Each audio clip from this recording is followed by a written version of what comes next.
Hi guys, welcome back to the chart decipher. अब बात करते हैं बैंक निफ्टी एनालिसिस की कल के सेशन के लिए, जो कि है 26 दिसंबर सेशन। और मेरी क्रिसमस टू ऑल। सबसे पहले सबको आज 25 दिसंबर है और आज छुट्टी है मार्केट की, तो अब मैं वीडियो डाल रहा हूँ अपने एनालिसिस की। तो बात करते हैं बैंक निफ्टी की डेली टाइम फ्रेम पे। जैसे मैं आपको बताया था, दिसंबर का मंथ काफ़ी वॉलेटाइल मंथ है। ठीक है, इतना वॉलेटाइल मार्केट यूजुअली आप देखोगे तो इतना वॉलेटाइल है नहीं मार्केट इस महीने में। लेकिन अगर आप देखो तो इस बॉक्स जो मैंने पिछली बार अपनी वीडियो की डाला था, आप लास्ट वीडियो चेक कर सकते हो।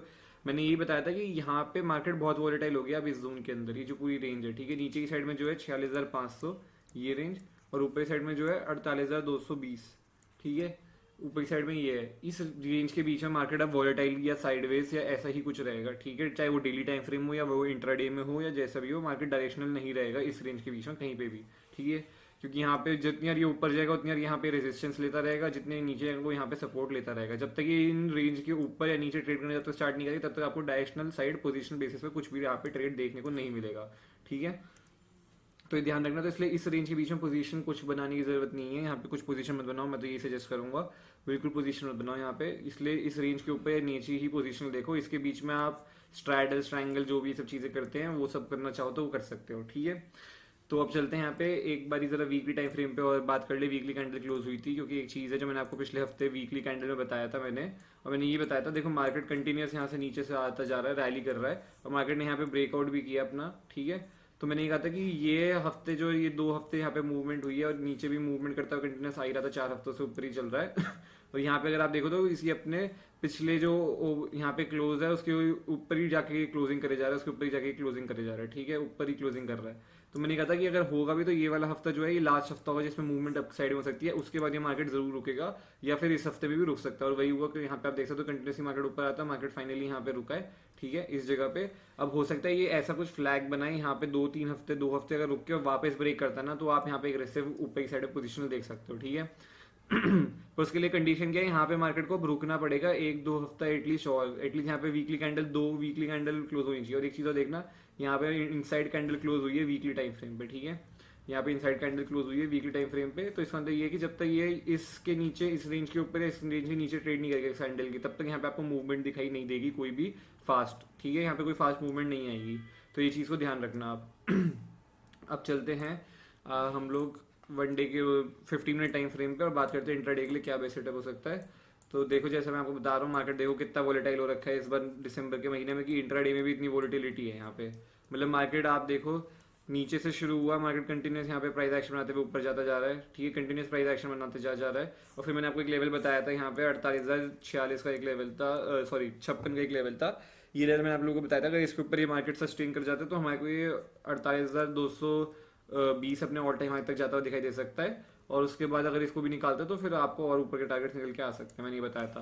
पर मार्केट जैसा आपको दिख रहा है यहीं पे एग्जैक्टली आके इसने रिजेक्शन ले ली, इसी जोन पे जो मैंने बताई थी। आप देख सकते हो इसी जोन पे कंटिन्यूस रिजेक्शन ले रहा है। ठीक है, यहाँ पे पूरा नीचे आया, फिर पूरा रिकवर करने की कोशिश करी, फिर वापस यहीं से सेलिंग आनी शुरू हो गई। ठीक है, कंटिन्यूस इधर से सेलिंग आ रही है। एक चाहो तो ट्रेंड लाइन भी आप देख सकते हो, यहाँ पे ट्रेंड लाइन आ रही है इस जगह पे। ठीक है, ज़्यादा मेजर ट्रेंड लाइन नहीं है, बट देख सकते हो इस ट्रेंड लाइन को। अगर ये यहाँ पे कभी ऊपर जाता है फिर रिजेक्शन लेके नीचे आता है, तो आप इसको देख सकते हो एक बार को, इस ट्रेंड लाइन को। तो ये फ्यूचर जब ये ट्रेंड लाइन निकालेगा तो ये हो सकता है अपने ऑल टाइम हाई तक आ सके यहाँ पे।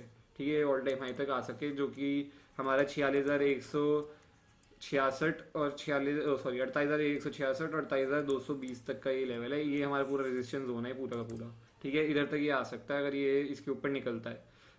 तो कल के सेशन में मार्केट कहीं पे भी खुले, यहाँ फ्लैट खुल जाए तो मार्केट कुछ भी यहाँ पे फ्लैट खुल के नीचे जाता है तो नीचे साइड में देखो ज़्यादा कुछ मूवमेंट मिलेगा नहीं, क्योंकि हर जगह यहाँ पे सपोर्ट बने हुए हैं। आपको दिखाई दे रहा होगा यहाँ पे हर जगह सपोर्ट बना हुआ है, हर जगह यहाँ पे सपोर्ट बना हुआ है। ठीक है, तो यहाँ पे मैं अब ट्रेड करने के लिए इंटरेस्टेड ही नहीं हूँ, मैंने आपको बताया। अब मैं यहाँ पे कोई ट्रेड करने के लिए इंटरेस्ट नहीं हूँ। मेरा इंटरेस्ट जो रहेगा वो नीचे की साइड में रहेगा, तो रहेगा वो लेवल है 47,895। ठीक है, इस लेवल के अगर नीचे मार्केट निकलता है, ठीक है, अब फ्यूचर में, अब मतलब ये समझ लो कि फॉर एग्जाम्पल कल के दिन मार्केट यहीं कहीं खुलता है, फ्लैट खुलता है, तो मेरा इंटरेस्ट ही नहीं है। ठीक है, मेरा कोई इंटरेस्ट नहीं है इस रेंज में कहीं पे भी खुल जाए, कहीं पे भी ऊपर जाता रहे, मेरा कोई इंटरेस्ट नहीं है। मेरा ऊपर साइड में इंटरेस्ट आएगा तो इस लेवल के ऊपर ही आएगा, जो कि ये 47,056 की लेवल के ऊपर जब क्लोजिंग कर देगा तो मेरा इंटरेस्ट एक बारी को आएगा यहाँ पे। और नीचे की साइड में जैसे मैंने बताया, यहाँ पे ये जो लेवल है हमारा वो है 47,895 का लेवल। अगर इस लेवल के नीचे ही निकलेगा तो ही मेरा इंटरेस्ट आएगा। अब इस रेंज के बीच में यहाँ पे कुछ भी करता रहे, मुझे कोई इंटरेस्ट नहीं है। छोटे मोटे ट्रेड बनेंगे तो अलग बात है कि मार्केट ने यहाँ पे एक बहुत बड़ी कैंडल बना दी है ऐसे कि गैप अप खुल के, और फिर उसके बाद वो यहाँ पे कुछ रेंज बना रहा है, उसके बाद पूरे टाइम ट्रेड करके और फिर इसको ब्रेक कर रहा है तो इन टारगेट्स लिए मैं देख सकता हूँ। इस तरीके से ट्रेड रहेंगे जो रहेंगे, ठीक है। ऐसे ही ट्रेड मैं देखूंगा, कुछ ऐसा बन जाए, ऐसे खुल के एक कैंडल में गिर जाए, फिर यहाँ पे कुछ लोअर लो हायर लो बनाता हुआ जा रहा है और फिर उसका इस अपनी इस रेजिस्टेंस को ब्रेक कर रहा है, तो सपोर्ट रेजिस्टेंस के जो ट्रेड बनेंगे वो अलग बात है इंट्राडे में, वो उन पे ही देखूंगा मैं। उसमें भी पोजीशन साइजिंग सबकी जैसे मैं बता रहा हूँ 25% ही, ठीक है। एग्रेसिव पोजीशन साइजिंग नहीं इस रेंज के बीच में। और सच बताऊं तो अब इस रेंज के बीच में इंटरेस्ट नहीं, क्योंकि यहाँ पे आपको कभी नहीं पता कब सेलिंग आ जाए, कब यहाँ पे बाइंग आ जाए, कुछ नहीं पता है। तो इसलिए बेटर होगा कि आप अब इन रेंज का ही, इस रेंज को और एटलीस्ट इस रेंज को जब तक ऊपर नहीं निकलता है मार्केट यहाँ पे इस जोन के बीच में, तो अब तक कुछ नहीं कर सकते। अभी समझो 48,000 के आसपास कहीं गैप खोल जाए, यहाँ पे रेंज बनाए और इस लेवल को ब्रेक करता है रेंज बना के, तो एक बारी को मैं देख सकता हूँ ये गैप डाउन खुल के बहुत बड़ी रेंज बनाएगा। यहाँ पे 47,000 के नीचे कहीं खुलता है, 47,900 के आसपास कहीं खुलता है, रेंज बना के अगर ब्रेक करता है तो मैं एक बारी को देख सकता हूँ नीचे की साइड में, ठीक है। इस रेंज के बीच में मैं कुछ नहीं देखने वाला।